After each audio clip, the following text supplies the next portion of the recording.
Here is a used stamp from the United... You know what? Hold up. Wait, what is this? It's like the cancellation is smudged over the stamp. Nah, I can't work with this.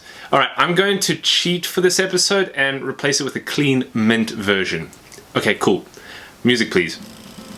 Here is a mint stamp from the United States with a face value of $4 US. It depicts a desert scene with a full moon in the night sky and cactus flowers in the foreground.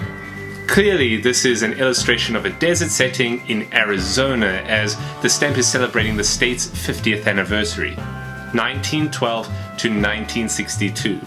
Because it is a mint stamp, we have no postmark to examine, of course, and it measures 25 by 40 millimeters.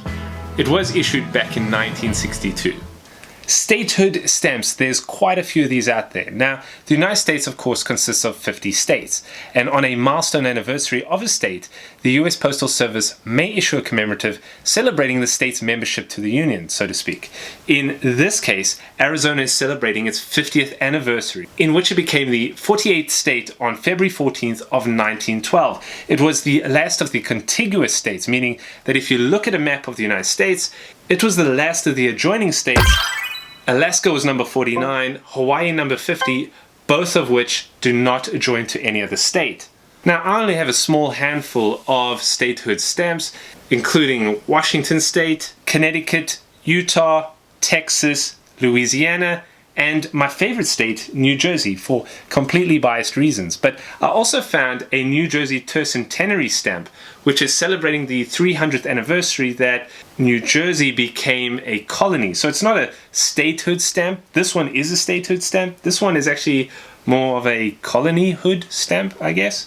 The states only started to form after the US Constitution was presented in September of 1787, 11 years after the Declaration of Independence was signed in 1776. So the early states of New Jersey, Connecticut, Delaware, Georgia, Pennsylvania, for example, all have gone over the 200 mark, whereas the state of Arizona has recently gone over the 100th anniversary. This sheet of forever stamps was issued in 2012, celebrating Arizona's 100th anniversary. So here we have two statehood stamps for Arizona 50 years apart. Now, while I was looking up stuff about Arizona, one thing that caught my attention was its postal history, because it played a key role in the state's history.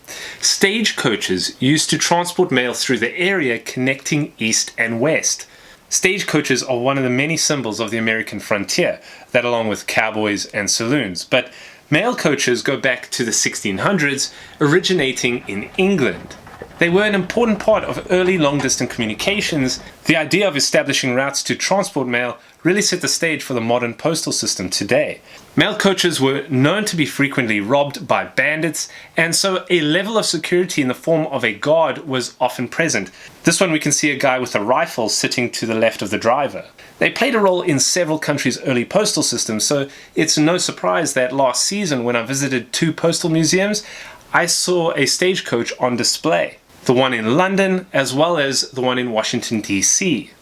So it really starts with the gold rush in 1848 in California. This was 2 years before California became a state, and the United States looked like this. There was a gap between the east and the newly expanding west. So communication required at least a 6-week trip via steamship through Panama.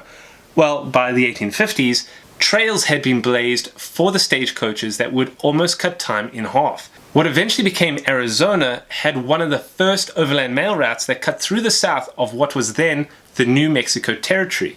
This mail route was known as the Butterfield Overland Mail Route after John Butterfield, who was the president of the Butterfield Overland Mail Company, and it operated from 1858 to 1861. It was 2,800 miles or 4,500 kilometers, and it was made in a 25-day trip, just 5 miles or 8 kilometers an hour. Here is a 1958 stamp commemorating the 100th anniversary of this overland mail route. You can see the trail blazing through the southern part of the United States, including the New Mexico Territory, what is now Arizona. And just look at the action imagery on this stamp. We've got the horses going wild, this guy's holding on for dear life, and this guy is literally firing at bandits with his rifle. That is a cool stamp.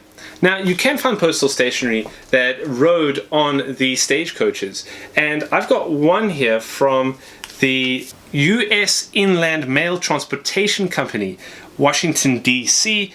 This was sent to Adams County in Pennsylvania around 1870 based off the stamp. Another very famous name in the stagecoach world was Wells Fargo. They were a big player when it came to express routes through California. This cover was sent via Wells Fargo over the Californian coast routes to Nevada City in 1866. Wells Fargo invested in other mail routes and became an empire in the West. Now, one of the key attractions to stamp collecting, at least for me, is learning about different places through the imagery on a postage stamp. And the statehood stamps do this. They portray imagery that represents the state, including history, buildings, and landscapes. And when it comes to Arizona, the two statehood stamps that I have on my desk, the 50th anniversary as well as the 100th anniversary stamps, feature this desert landscape. And even on the Greetings from America series in 2002, the Arizona stamp again has a desert, cactus and red sandstone formations in the background. It all just reminds me of the cinematic Wild West through the cowboy movies I used to watch growing up. And what's interesting about this rock formation that's in the 2012 stamp is that it's located in the town of Sedona. Now, Sedona is known for these red rocks, and apparently this rock is called Cathedral Rock. It's one of the most photographed locations in all of Arizona, which is a big deal because Arizona does have the Grand Canyon. And because of Sedona's red rock formation, such as this one, and its desert landscape, it's been used to film over 60 different Western movies going back from 1923 all the way through the 1970s. The likings of John Wayne and Elvis Presley filmed there. And movies such as Johnny Guitar, Angel and the Bad Man, 3:10 to Yuma, Desert Fury, The Last Wagon, Stagecoach, and a number of other major Hollywood films were filmed there. Now, apparently this particular rock is called Cathedral Rock, and you can actually hike up it to about there, giving you beautiful views of the Arizona landscape. Oh, and the name Sedona came from the wife of the town's first postmaster, Sedona Schnelby. I know, a random fact, but it shows that postal history is important history. Another attraction of stamp collecting for me is that stamp imagery can invite a sense of adventure. And the imagery of the Cathedral Rock, along with the desert landscapes of Arizona, is just calling me to go visit and see the red rocks of Sedona. Perhaps I could ride through town like a John Wayne or a Clint Eastwood and go find and hike that Cathedral Rock. All in a Western cinematic way, of course.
Yep, that is it.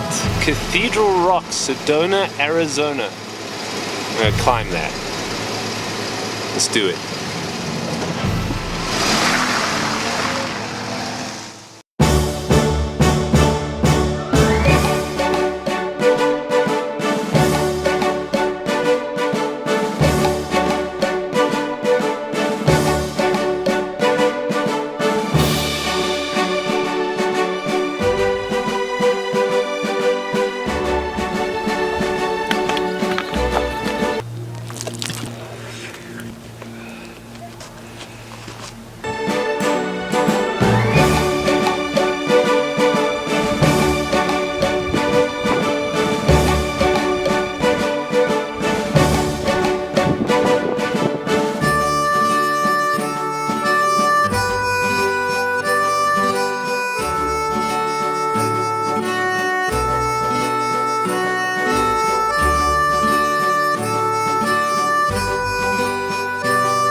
What an adventure! Thanks for watching. I love reading your comments, so please comment below. Let me know if a stamp has ever inspired you to read up about a topic or even take a trip somewhere. More adventure awaits, so make sure to subscribe. Thanks for watching, and I'll see you next time.